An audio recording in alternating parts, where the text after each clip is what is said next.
Xin chào các bạn, không giống như những video trước đây với những cái câu chuyện rùng rợn. Video này tôi và các bạn sẽ cùng nhau tìm hiểu về lịch sử của một số hiện vật được trưng bày trong Dinh Thống Nhất. Ngày nay khi mà chúng ta nhắc đến tổng thống, chắc chắn là chúng ta sẽ nghĩ ngay đến những đặc quyền to lớn và những cái tiện nghi thuộc hàng khủng có 102 như là chuyên cơ, siêu xe dành cho tổng thống hoặc là một đội vệ sĩ tinh nhuệ. Và tại Việt Nam, trước ngày 30 tháng 4 năm 1975, cũng giống như nhiều nước trên thế giới, thể chế của Việt Nam Cộng Hòa có quy định tổng thống và gia đình sẽ được sống tại nơi làm việc của mình. Vậy thì không gian sống và những thứ tiêu khiển của một tổng thống sẽ như thế nào? Chúng ta hãy lên đường và đi đến với Dinh Độc Lập để tận mắt chứng kiến điều đó. Tuy nhiên, đây là cuộc sống của một tổng thống thuộc vào những năm của thập niên 70. Thế nhưng, sau khi mà chúng ta tham quan, ít nhiều gì chúng ta cũng giải đáp được phần nào cuộc sống của một tổng thống, một nguyên thủ quốc gia. Và hiện tại tôi đang đứng trên tầng thượng của Dinh Thống Nhất. Tôi xin sơ lược về lịch sử hình thành của Dinh. Theo lịch sử thì Dinh Thống Nhất được xây dựng từ năm 1868 đến năm 1871 thì hoàn thành, và người Pháp đã đặt tên là Dinh Notre-Dame. Và đến tháng 9 năm 1954, Dinh đã được đổi tên là Dinh Độc Lập. Sau sự kiện, Dinh bị ném bom vào ngày 27 tháng 2 năm 1962. Tổng thống Ngô Đình Diệm đã quyết định san bằng Dinh cũ và cho xây dựng lại Dinh mới. Kiến trúc sư tài năng Ngô Viết Thụ là người đã chỉ huy cũng như là cha đẻ của công trình này. Dinh mới được khánh thành từ ngày 31 tháng 10 năm 1966 và vẫn lấy tên cũ là Dinh Độc Lập. Và có một yếu tố như thế này, ông Ngô Đình Diệm là người chủ trương xây dựng lại Dinh mới, nhưng ông và gia đình không có cơ hội sống trong Dinh mới này, bởi vì ông đã bị đậu chính vào ngày 2 tháng 11 năm 1963. Đến năm 1967, ông Nguyễn Văn Thiệu và gia đình đã vào ở trong Dinh với tư cách là tổng thống của Việt Nam Cộng Hòa, và ông đã ở đây đến 2 nhiệm kỳ từ năm 1967 cho đến ngày 30 tháng 4 năm 1975. Và quay trở lại câu chuyện của chúng ta muốn tìm hiểu về không gian sống và tiện nghi, những trò tiêu khiển dành cho một tổng thống. Chúng ta sẽ giải đáp từng phần. Bây giờ chúng ta sẽ đến với căn phòng đầu tiên. Đây chính là thư viện, phòng đọc sách của tổng thống. Bước vào không gian này, các bạn sẽ nhìn thấy những cái kệ sách hết sức là to lớn, và những cái đầu sách ở đây thuộc về thập niên của những năm 70. Đặc biệt trên kệ sách tôi thấy có trưng bày sách của học giả Vương Hồng Sến. Đây là một nhân vật rất nổi tiếng về nghiên cứu cũng như là sưu tầm cổ vật tại Việt Nam. Xung quanh phòng đọc sách chính là những cái khung cửa sổ lớn với đầy đủ ánh sáng, một không gian yên tĩnh, và bên ngoài là bóng mát của những cây cổ thụ. Sau khi bước ra khỏi thư viện, chúng ta sẽ đến với dãy hành lang có đặt một cái bàn pizza và phía xa là một cái đàn piano. Đây là cái không gian giải trí sinh hoạt dành cho những người sống ở trong Dinh. Kế đến chúng ta sẽ đến với phòng chiếu phim của Dinh. Phòng có tông màu đỏ rất là đẹp, và căn phòng này có sức chứa khoảng 50 người. Kế đến là căn phòng chứa những thiết bị dụng cụ phục vụ cho việc chiếu phim. Và bây giờ chúng ta sẽ tham quan quầy bar của Dinh. Quầy bar được thiết kế theo phong cách thập niên 70. Trên tường là một cái bức ảnh lớn giới thiệu về đường phố của Sài Gòn vào những năm ấy, với hình ảnh của những người đạp xích lô, làm cho chúng ta liên tưởng về một thời của Sài Gòn đã qua. Và đặc biệt trên bàn của quầy bar tôi thấy có trưng bày những cái vỏ chai bia, vỏ chai nước ngọt, đặc biệt là một cái chiếc máy hát cũ. Tất cả những cái dụng cụ và những cái vật dụng được trang trí trong cái căn phòng này gợi cho chúng ta liên tưởng đến Sài Gòn cách đây mấy mươi năm. Và đặc biệt khi bước vào căn phòng này, chúng ta sẽ nghe lại cái giai điệu của dòng nhạc trước năm 1975.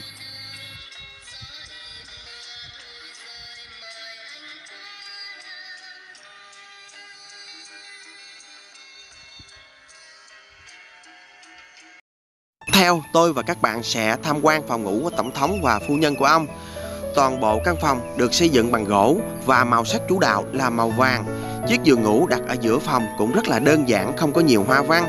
Trên đầu giường treo cái bức phù điêu bằng gỗ có hình 2 con rồng chụm đầu vào nhau ôm trọn lấy chữ phúc. Và ngay trên đầu giường đó chính là cái tủ nhỏ có tấm ảnh của bà Mai Anh, vợ của tổng thống Nguyễn Văn Thiệu. Ngay lối ra vào của phòng ngủ đó chính là cái bàn salon dùng để uống trà của tổng thống. Kế đến chúng ta sẽ tham quan căn phòng nơi chứa quần áo đồ đạc của tổng thống. Đây là căn phòng có những cái kệ và những cái tủ quần áo rất là lớn, được sắp xếp một cách ngăn nắp và gọn gàng. Ngoài phòng của tổng thống, chúng ta sẽ đến phòng làm việc của phó tổng thống. Đây là phòng làm việc của phó tổng thống Nguyễn Cao Kỳ.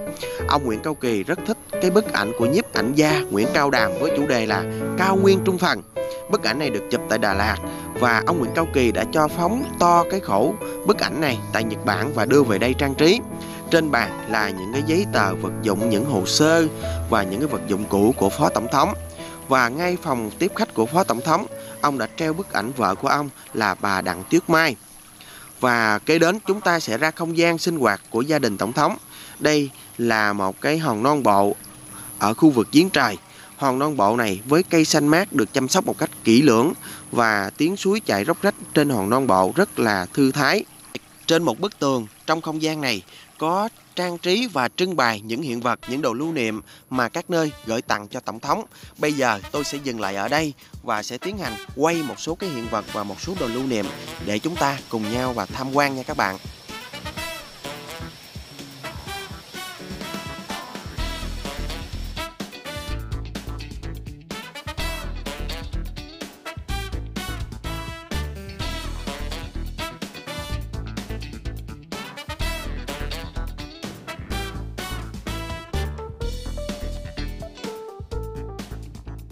Bước ra khỏi không gian sống của gia đình tổng thống, chúng ta sẽ đến với bếp của Dinh.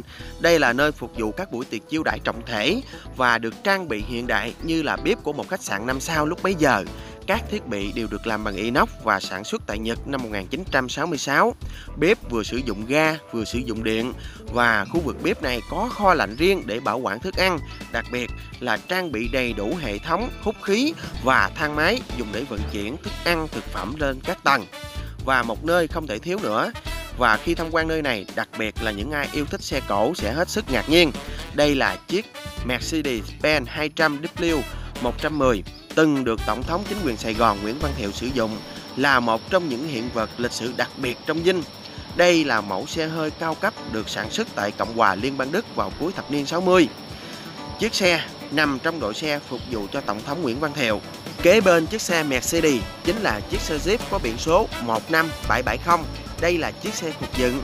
Nguyên bản chiếc xe gốc mang biển số này đã từng chở ông Dương Văn Minh, Tổng thống của Việt Nam Cộng Hòa, và ông Vũ Văn Mẫu, Thủ tướng của chính quyền Việt Nam Cộng Hòa, từ Dinh Độc Lập sang đài phát thanh để đọc lời tuyên bố đầu hàng không điều kiện vào lúc 11 giờ 30 phút ngày 30 tháng 4 năm 1975. Tiếp theo, chúng ta sẽ bước xuống hầm. Bên dưới Dinh là đường hầm và những căn phòng tránh bom. Hầm được xây dựng với cái bê tông dày là 1,6 m và có thể chịu được bom là 2 tấn. Căn phòng đầu tiên ở đường hầm là khu vực tham mưu tác chiến. Đây là phòng thu nhận tin tức từ 4 vùng chiến thuật. Thông qua hệ thống bản đồ tác chiến, bộ phận tham mưu sẽ cập nhật và theo dõi cũng như đề xuất kế hoạch hoạt động quân sự và trình cho tổng thống và nội các của ông ta. Như vậy là chúng ta đã đi một vòng để tham quan được không gian sống, những tiện nghi, tiện ích dành cho một tổng thống, một nguyên thủ quốc gia. Thì những cái thước phim và những hình ảnh ngắn ngủi như thế này cũng không thể nào khái quát hết được cuộc sống của một tổng thống tại Việt Nam trước ngày 30 tháng 4 năm 1975.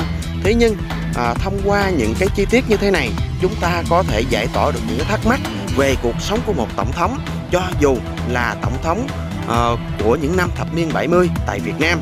Thì đến đây tôi cũng xin phép được tạm dừng video này, bởi vì cái thời lượng chương trình không có hạn và cái khó khăn trong quá trình thực hiện video. Mong các bạn sẽ thông cảm và tôi sẽ quay lại trong một dịp khác để giới thiệu hơn nữa những cái quá khứ, những cái hiện vật trong Dinh Độc Lập. Và xin cảm ơn tất cả các bạn. Các bạn đừng quên nhấn đăng ký kênh, like và share video giúp tôi.